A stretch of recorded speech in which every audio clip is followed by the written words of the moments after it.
Welcome. Today we are going to do an Ask Me Anything webinar session over promissory notes. I'll be your host today, Whitney Elkins-Hutten. I'm the Director of Investor Education here at PassiveInvesting.com. And I'm so excited to be joined by our two managing partners, as well as our Director of Investor Relations, Dan Handford, Danny Randazzo, and our Director of Investor Relations, Rob Gallo. Guys, if you'll turn on your cameras, let's take a brief little moment and do a quick introduction of yourself. Danny, you're first in line on my screen. Why don't you jump in? Perfect. I am Danny Randazzo, one of the managing partners with PassiveInvesting.com. My role within the company is working on everything kind of asset management, acquisitions, debt, insurance, legal related. Really focused over the last couple of years on property performance, really trying to grow our NOIs. I know we've gone through some unprecedented times with interest rate hikes and kind of rapid rises in inflation and general economics. And so we've been really focused on what we can control, and that's trying to push income and optimize expenses and grow our net operating income. So excited to be here today and kind of talk about one of the tools in the toolbox as far as promissory notes go. Amazing. Dan. Oh, Thank you, you're on Whitney. Dan Handford. I'm actually, say again? mute. It sounded like you were on mute, but you're not. Oh, okay. Yeah, I'm calling in from my phone because of some audio issues on my computer. So there might be a little bit of a non-exact match over with my voice. But I'm Dan Handford, one of the managing partners here at PassiveInvesting.com. I'm actually here in Columbia, South Carolina. In our offices here off of Laurel Road. And my primary role in the company is around kind of investor relations, investor marketing, kind of overall strategic objectives. And really excited about this particular webinar because this promissory notes is something that we have used in the past. It's something that we plan to use in the future. But I know that there has been a lot of confusion in the marketplace around promissory notes and kind of how they're structured. So really the goal for this AMA today is to be able to have an open forum for those of you who have seen these different types of offerings come out to be able to ask some questions about it, after kind of give you a little bit of an introduction as to how these promissory notes should work, right? Now, the way we do our promissory notes is not always exactly the same way as the way other people do them, but we try to do these promissory notes in a way that it actually provides a lot of protection for you as an investor. And so we're going to cover a lot of those different nuances, but I'm sure there's lots of different nuances that maybe you guys have seen in the marketplace, and we want to be able to answer a lot of questions around those as well. So looking forward to the webinar today.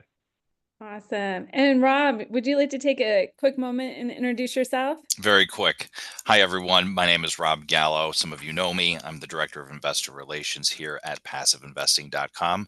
I'm based out of Chicago, so we're enjoying a brief warm-up here. It's going to be 22 today, so we're excited about that. And it's sunny, so that's always a good thing. I'm not going to take too long, but I will be handling questions. So if you do have questions, please submit them to the Q&A, and I will make sure that we either answer them now, answer them live, or we'll get back to you with answers after the webinar. Well, thank you so much for that, Rob. And yes, if you're here live, you can go ahead and drop your question in the chat box, in the Q&A box. Don't hold on to those questions. We want to make sure that we get as many as we possibly can into this webinar as possible. That way, to help you out and really demystify what is a promissory note, why you should consider adding this to your portfolio stack, and then just how exactly you could get invested into one. Like how does it work? But before we do that, I want to let everybody in on our agenda for today. The first part of the show, we will be taking, questions that have already been submitted or that we've learned about in our investor conversations, and giving you time as the listener, the attendee, to drop your question into the chat box. Then we will follow that up with answering the questions that are in the chat box that have not been addressed by our material already in the webinar today. And then we'll just take a few minutes after that and wrap up. All right, let's kick it off. As the Director of Investor Education, I'm always about starting off with the what. Let's get everybody on the same page as far as the definition. So what exactly is a promissory note? And then we can get into the second half of the question is why are promissory notes becoming more and more popular today and gaining traction in the investment marketplace?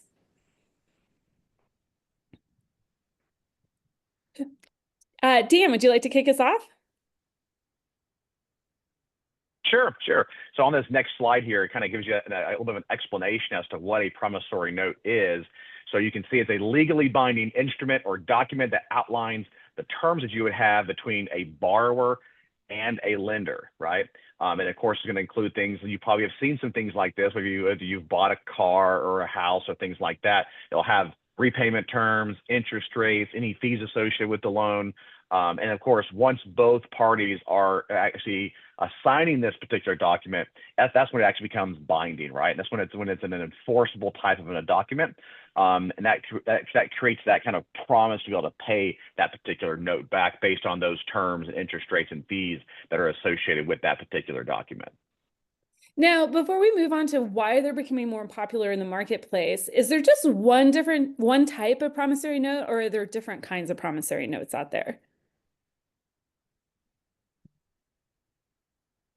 So I would say that, when it comes to the different types of promissory notes, there are different types of promissory notes as far as like where they sit in the capital stack, what kind of interest rates are involved with that, whether there is whether you're going to get that promissory note paid, before, in the other investors in that project would get paid. And we're specifically talking about these in regards to like an actual real estate deal, right? Because in the marketplace right now is one of the reasons why we're seeing a lot more of those in the marketplace is because there have been needs for this additional capital, whether it be for operating capital or capex needs, or in the last couple of years due to floating interest rate loans, there's needing some capital for extending a loan for the interest rate caps, or potentially paying down the loan to be able to get it within check for the different kind of metrics, if you will, to keep that loan in balance with the lender. And so those are some of the things that we're really kind of focusing on with these promissory notes, is around the promissory notes that have to do with a real estate asset where you're able to go in and actually have a great position in the overall capital stack, where you're going to get paid before even any of the equity investors will get paid. And so it's a very good position, a very, very safe position for you as an investor in a promissory note to be in. And that's one of the reasons why we want to do a webinar like this, is because we've seen other promissory notes where they don't have as many of those protections. And so whether you invest in a promissory note with us and one of our types of promissory notes as we have them available, or you choose to invest with somebody else's, this will give you the information and the tools in your belt to be able to analyze that promissory note properly to make sure that you're making the proper decision. Awesome. Thank you. So what I hear you saying, just to kind of put a pretty bow on it, is that there's some promissory notes that are more open-ended, or maybe lump sum type demand notes or unsecured notes. But what we are focusing on, with our investments here at passiveinvesting.com, are more secured promissory notes where they're actually backed by the business and the real estate. Is that, did I sum that up correctly? That's correct. Awesome. Well, that leads us to our next question here that we commonly get from investors is, okay, if we have a promissory note that's secured by, real estate or the business that owns the real estate, then how does that compare to other deals that I'm seeing out in the marketplace, such as private credit and other equity deals? Danny, I think this might be a good question for you. Perfect.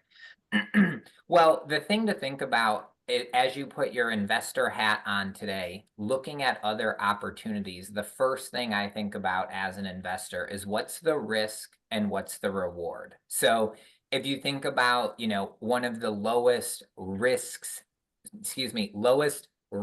investment you could make, probably putting it into a bank CD, right? I was in the bank actually the other day, and they were offering an 11-month CD at like 3.9% return. Super low risk, reasonable reward for the risk you're taking. You're giving the bank your money, they're lending it out to their customers and borrowers, and they're going to pay you a fixed rate of return. Low risk, reasonable reward for what you're taking on.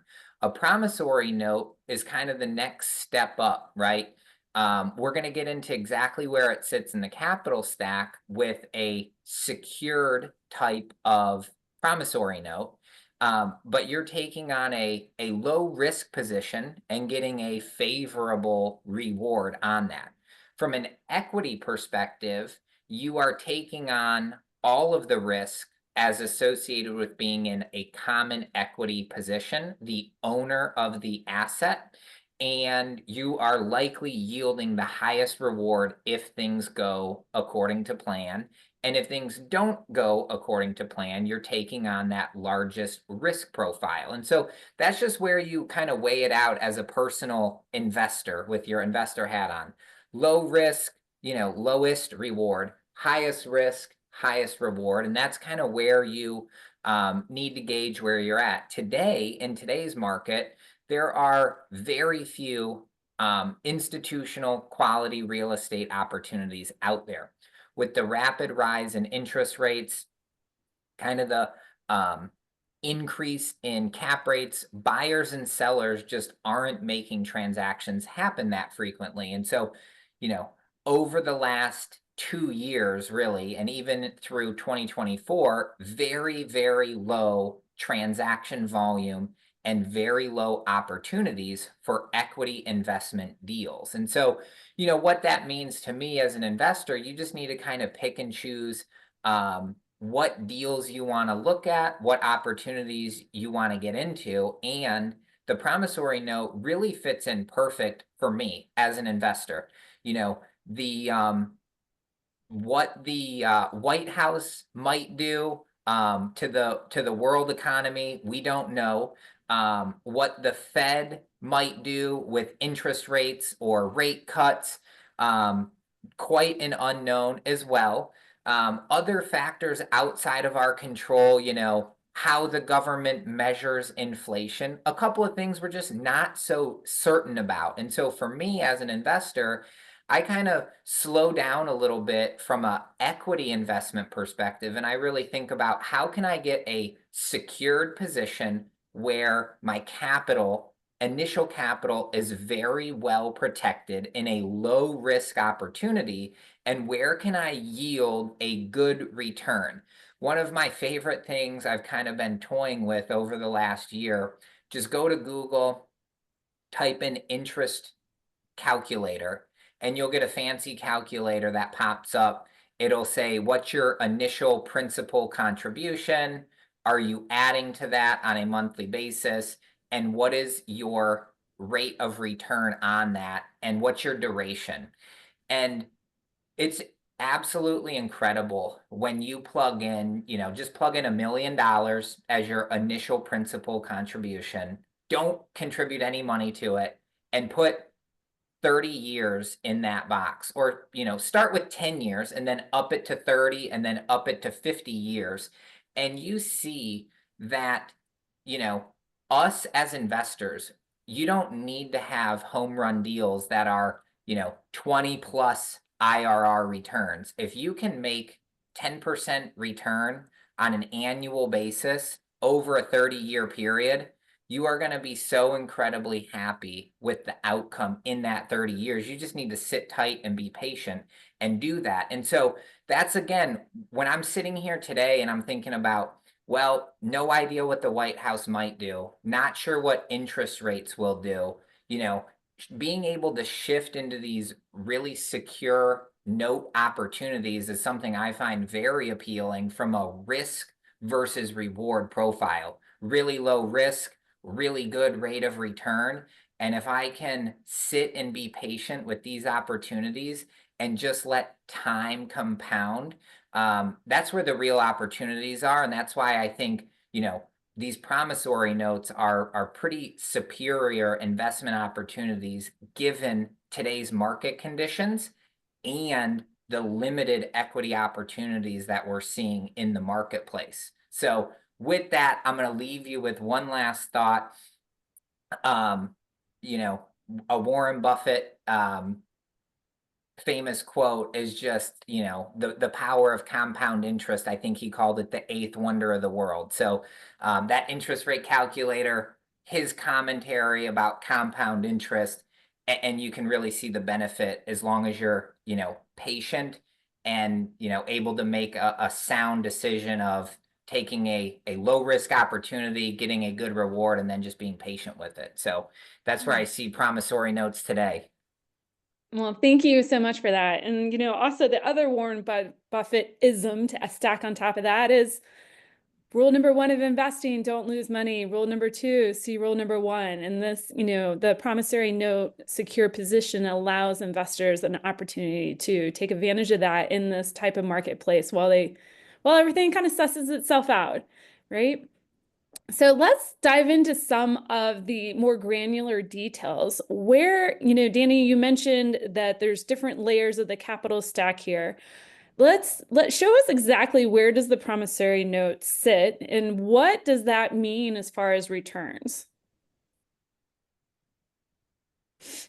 Yeah. So as far as the capital stack is concerned, I think one of the biggest things with the capital stack is, right after the primary lender, the debt, the senior lender here, this is where this promissory note sits. So if you look at a capital stack, it's always built from the bottom up.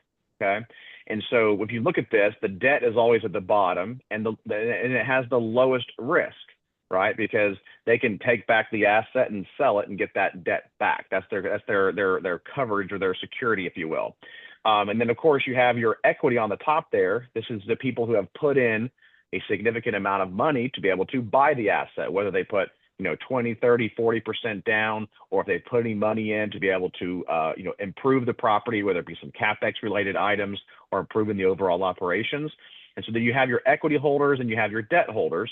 And then you have this promissory note. Now, the promissory note is a debt holder, right? But when we say in this particular capital stack, that's the original lender, the original debt on the property. And so this promissory note it should be coming in between the equity and the debt. And what that basically means is that whenever the asset sells down the road, the buckets are going to, the actual cash to pay off these different notes, or the equity is going to fill up from the bottom up. So the first thing that's going to happen is that cash is going to be used to be able to pay off this primary lender. And then before any of the equity is returned back to investors or any positive return to investors, you as a promissory note holder are sitting here and have a really low risk position in the overall capital stack. And where I know we're going to be talking about what are the potential returns for these. Typically, the lower you are in the capital stack, the lower the return is going to be overall. And that's because you have a lower risk position, and lower risk investments achieve lower returns, which is why the lender, the debt there, they're going to be, a lot lower percentage. They might be, 5, 6, 7%, wherever that may be, right? Now, floating rate loans, a little bit different, things like that. But typically, you're going to have a lower return for the lender because it's a lower risk position. And then the higher up in the capital stack that you go, the higher the potential return is. And so typically the equity holders have the highest potential for return. And so they have typically a kind of higher risk position there. Now, on top of the equity holders is going to be the GP, the operator, right? So they even have an even higher risk because they have to really outperform that asset to be able to make any money or be able to achieve any type of sweat equity, if you will, when they actually sell the asset. But that's kind of the sweet spot, if you will, where these promissory notes are, is that let's just say you have an asset that's worth $10 million and you have let's just say $4 million that have come in from the equity side. Well, you have an asset that's worth 10 million. The debt on it is, 5 or 6 million, and you have 4 million of equity sitting on top of it. Well, now if you're sliding this promissory note in, that might be, say, $1 million or whatever, that would have to be paid back plus the return off that promissory note before the equity holders would see any of that additional capital as well. So it's a very, very good position to be in the capital stack. It has a very low risk profile because of where it sits in the overall capital stack. And that's why we want to kind of share with you this kind of visual, because a lot of times you won't see this when you're looking at a promissory note, but you should be asking questions like where does this promissory note sit when everything is sold in the end? And am I going to get my note back before the equity holders, or are the equity holders going to get maybe all of their capital back first, and then, oh, by the way, we're going to pay back this promissory note if there's any money left over. So you want to make sure that you're in a good position in the capital stack like you see here on your screen right now. I want to ask a follow-up question to this because, you've given us, a good clarity as far as like, where the promissory note fits in, how, a limited partner should initially look at this as what it's functioning to do and primarily look for a secured position of some sort. What other, details should a limited partner be underwriting in their due diligence of a promissory note? I think one of the biggest things that should be looked at is what is that money being spent on, right?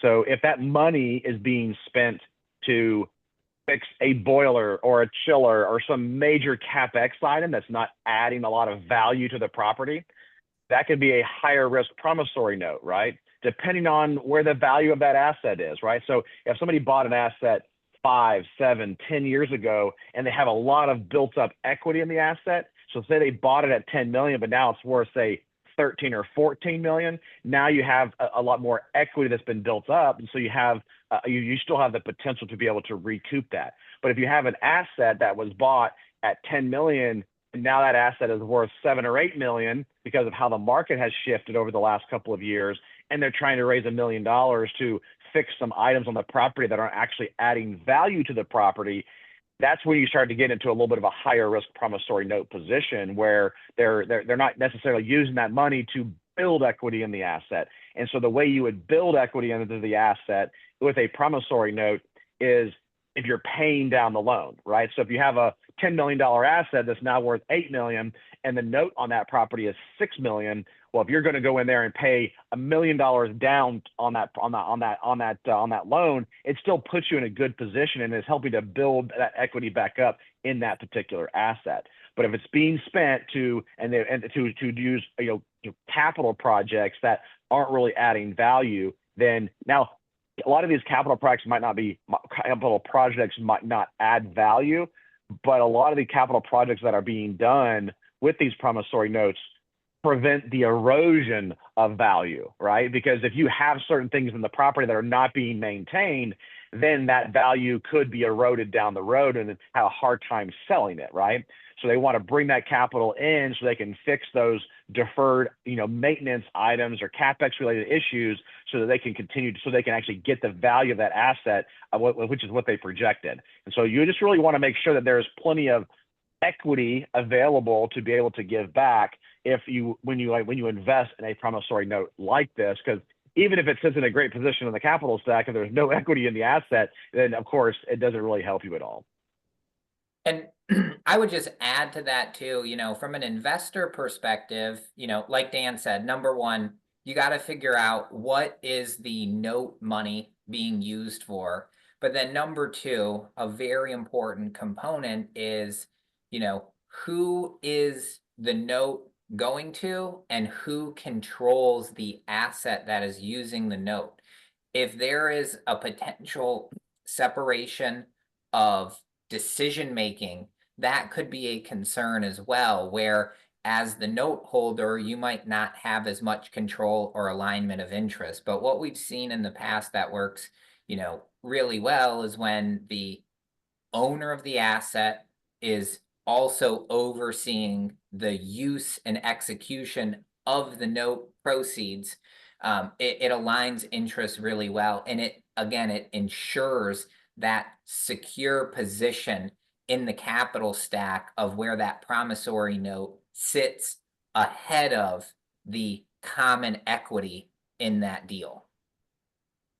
Thank you. Well, as a continuation on of this, what risks should investors be looking or on the watch for, right? Like as they evaluate different promissory note deals.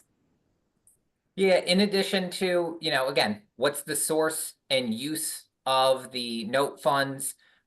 Who is the decision maker? Another important aspect is who is that first position lien debt holder? There are in today's marketplace a lot of lenders that are uncertain about market conditions and not as friendly to borrowers. And so that's another consideration to think about.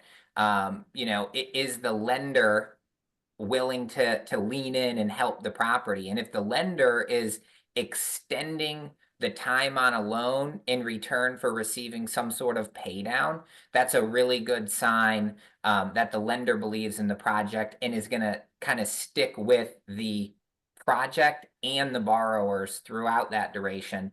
And, the fourth thing I would say that is, probably the most important is just the underlying asset as well. So, Dan mentioned some of this kind of use of capital going to add value to the project, or is it being used to maintain the current value of the asset? But, at the end of the day, if a promissory note is being used as collateral with a real asset or a real estate asset, then, what is the performance of the asset? Is the asset in good shape? Does the asset have good operating history? Can the asset continue to perform in today's marketplace? Is it a performing asset?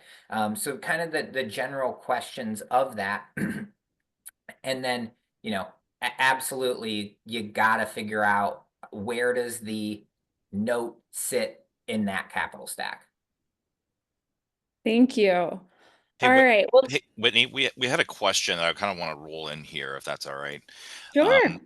Just talking about promissory notes, how is that different than some of the preferred return? I know we talked about a bit of the equity and maybe even preferred equity, but could we walk through how the promissory note and those returns kind of sit differently than the preferred return as well as preferred equity?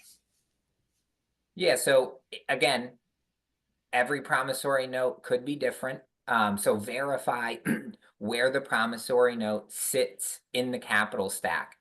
Promissory notes, as Dan mentioned earlier, it is a debt instrument. So debt must be paid off. The first position lien debt holder gets paid off first, and then the other second position or note positions or company loan positions get paid off. Then money would be returned to that common equity. So in terms of common equity preferred return, the common equity has its own payout waterfall structure. Once all debt, loans, notes are paid off, the remaining amount of proceeds left is split amongst that common equity. And, the common equity is just the group of individuals that own the property collectively.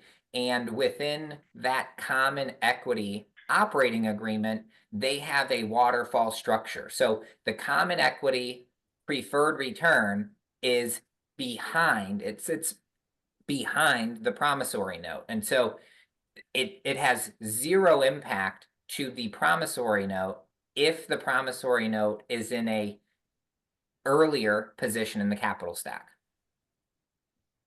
Well, thank you so much for that clarification, right? Because I don't think we can drive that point home too many times here. I mean, because that's probably one of the biggest questions that we have from our investors is, how does this all fit in with the waterfall? Well, it doesn't, because it's part of the debt, like you said, Danny. It's, it sits in front of the common equity waterfall.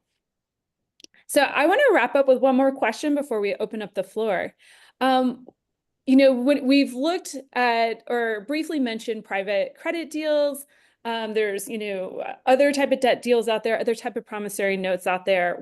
When somebody is looking at a promissory note, especially of one that adds value to a project to increase its NOI, what kind of returns should an investor expect?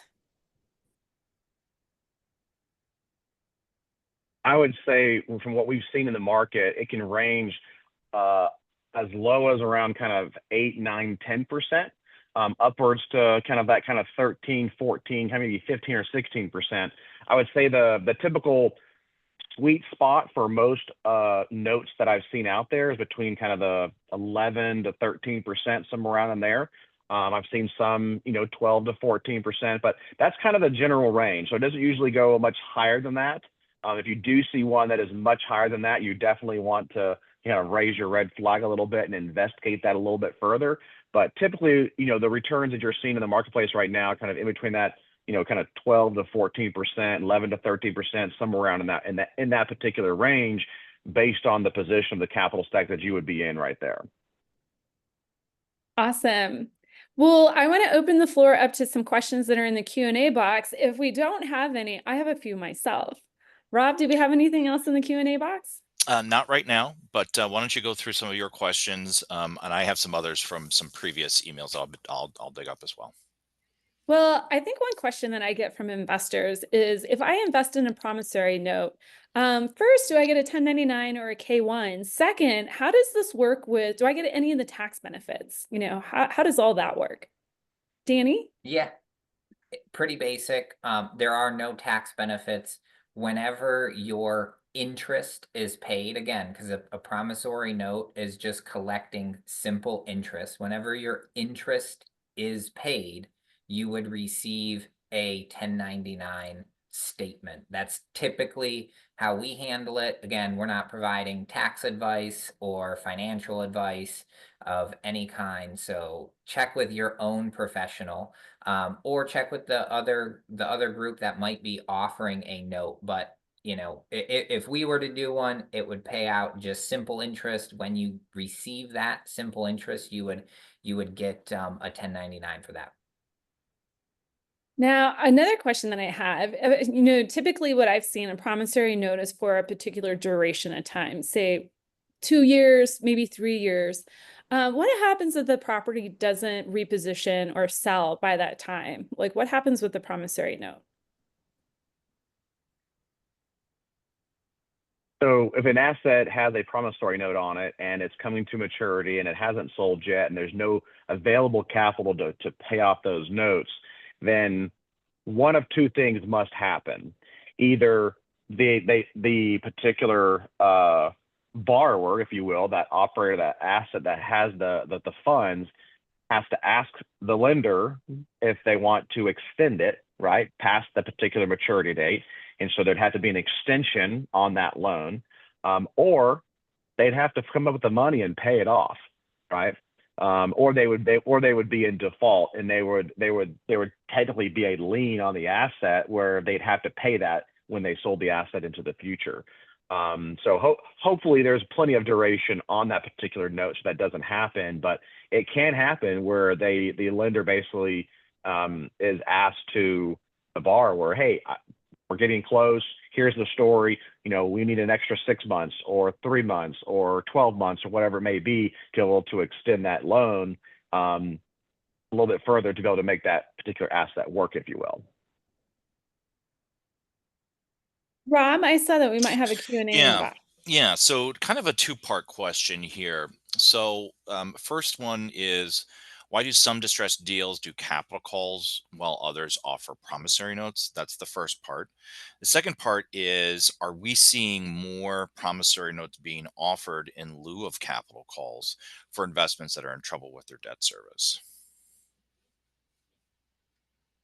I would say every deal is different. That's why there's various kind of tools or options out there. So a capital call might be the most beneficial thing for a particular asset based on, where it's at in the market, what particular financial requirements it's facing, and the time duration of that asset. So things could vary from that perspective.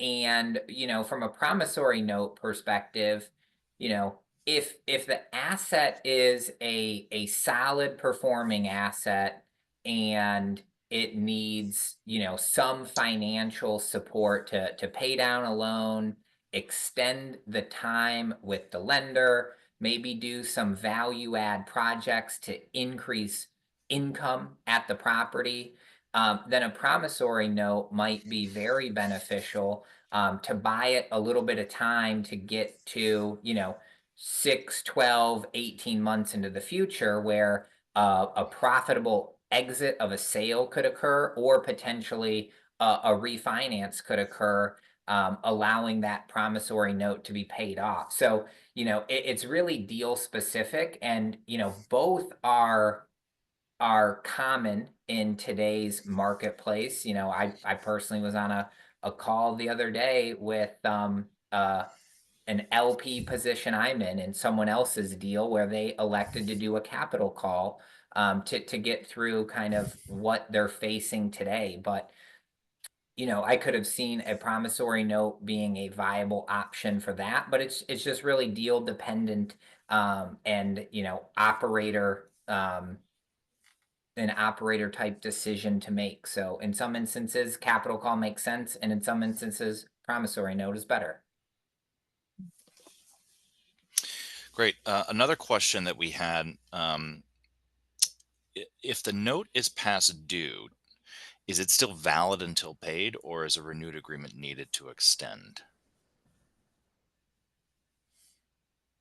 You would definitely want to get an agreement in place in order to have that loan extended.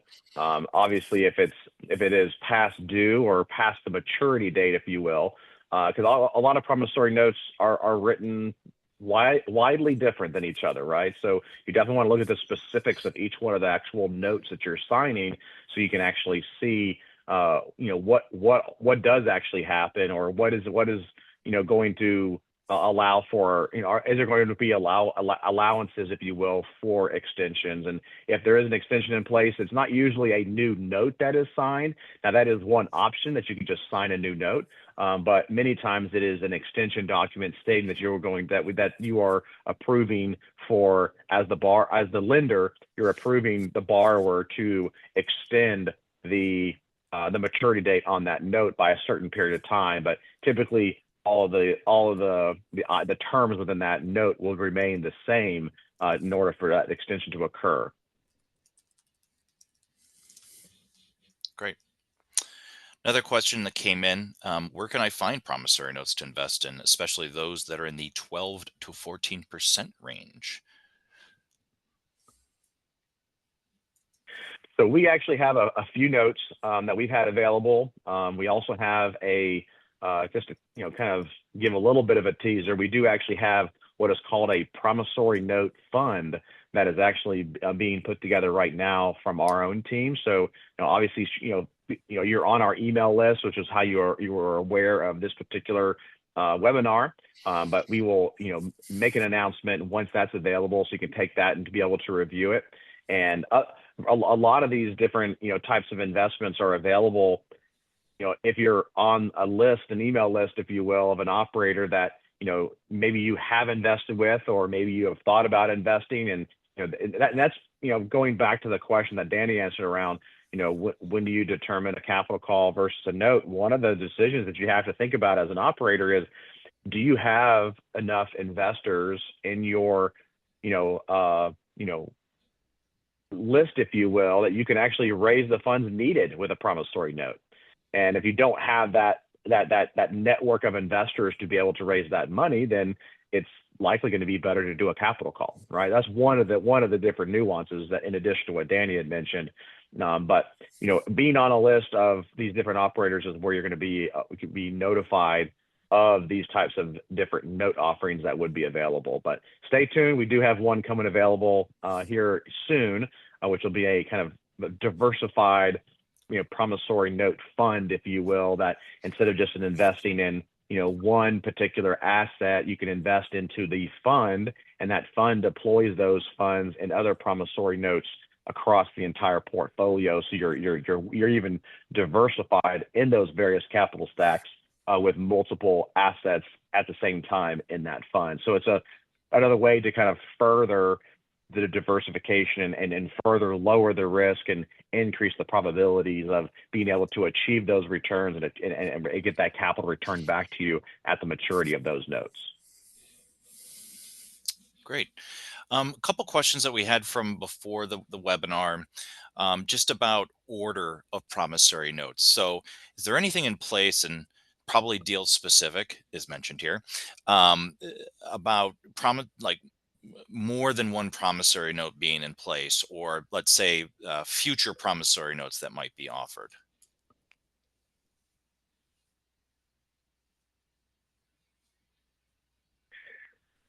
So you're asking more or less if if there has been, like, say, two promissory notes Mhm. offered at different times, which one would get paid back first?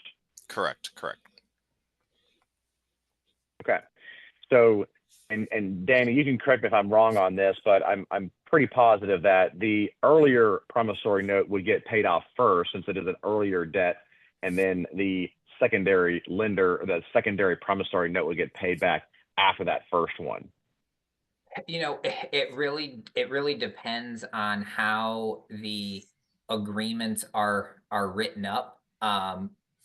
Me personally, as an investor, if I was looking at a deal and there was one promissory note and another one coming, it would probably give me pause to kind of think about why did they do one and now there's another one, and asking those exact questions, would be definitely required of, where does this note sit compared to that note, and is there some sort of documentation or legal binding agreement that gives precedent to the first one or the second one or a future one.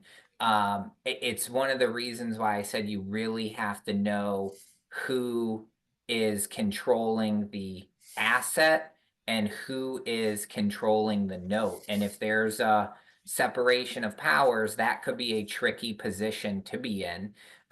Or if there was just another note that's released on in addition to the previous one. Not saying that having two could be a bad thing. If there's a significant amount of equity to protect that secure note position in the capital stack, that could be one option. But I would just say do your due diligence. If someone's offering a second one, I would kind of ask why and think through that, and just be cautious on making a good investment decision.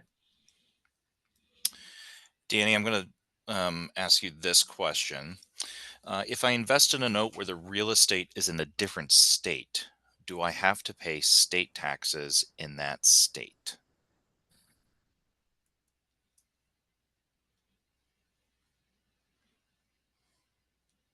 I am thinking on that. Um, I would ask your personal CPA.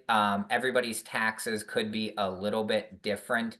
Off the top of my head, I wouldn't think so because you're earning simple interest.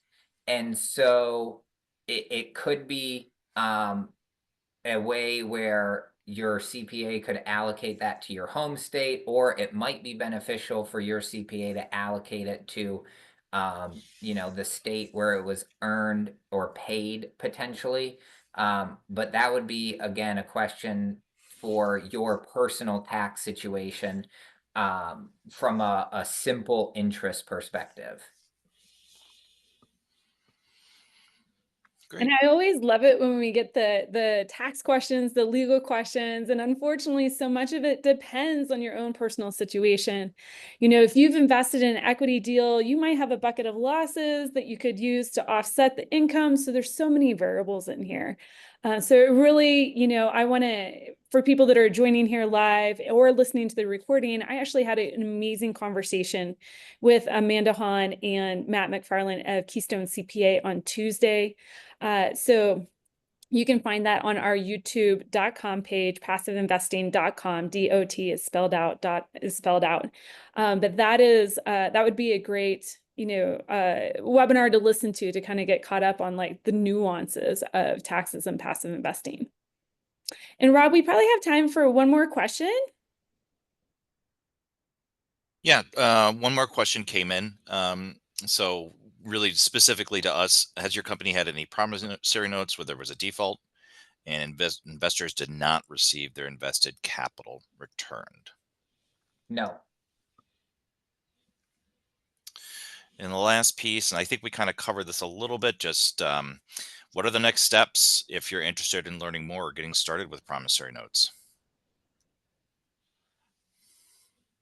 I think one of the best next steps is to schedule a phone call with one of our investor relations team members and have them kind of walk you through, answer any kind of like loose end questions that you might have, and then let them know, hey, I'm interested in this, and they can make sure that they reach out to you directly when we have another offering available, whether it be an individual promissory note or even this promissory note fund that we're putting together, so that you can take that and review it a little bit further and see if it's the right fit for you. And our IR team is really, really responsive and tries to, get the answers to your questions as much as possible. And even after you invest, I've been an investor in multiple assets, and after I invest, a lot of times, it's hard to get the operator on the phone call, because they already have my money. But that's not how we work here at PassiveInvesting.com. So you have questions, we have answers. We might not have them right away, but we're going to make sure that we do research whatever we can for you to be able to answer those questions as best we can within the limitations that we have, with the understanding that we're not CPAs, we're not attorneys, we don't want to provide legal or accounting advice, but we do try to be available to you and answer any questions for you before you invest and during the time that you're investing, as well as after the time that you're investing as well. And that way you can be aware. And then as long as you're on our list, you'll be aware and notified of those future note offerings that we have available.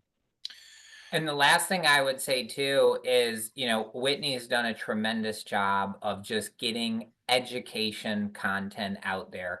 Hundreds of hours of webinars, of interviews with other professionals in the space. And to me, that type of education is just invaluable. I really wish the regular education system could add financial literacy as a core component. But that's what we try to do. We are investors just like all of you joining us and watching this. And it's something that we're passionate about. We just want to make sure that everyone as an individual human is making the best decision for your personal situation and your personal financial goals. So check out the hundreds and hundreds of hours of content that Whitney has put together. And, if you have a question, I'm guessing we probably have a video or an interview that could go into detail and explain all of that. So be sure to spend some time educating yourself as well. Well, and I'll go ahead and leave my contact info for everybody here. You can reach out to me at Whitney@PassiveInvesting.com. Or you can also, if you haven't already had a conversation with our team, we have our investor relations team you can schedule a phone call with. You can also schedule a phone call with me at PassiveInvestingWithWhitney.com. Dan, Danny, Rob, thank you so much for joining us today, helping us demystify this very valuable tool in the marketplace today, which is a promissory note. I'm excited that you guys have put together a promissory note fund. We're waiting in anticipation of that fund. As we wrap up, any parting words, any last words? I think we got all the questions in the chat box, right, Rob? Awesome. Well, guys, I think we're good. thank you so much for joining us today. And for those of you listening, thank you for spending your time with us here today. But most importantly, spending it investing in yourself. Guys, take care.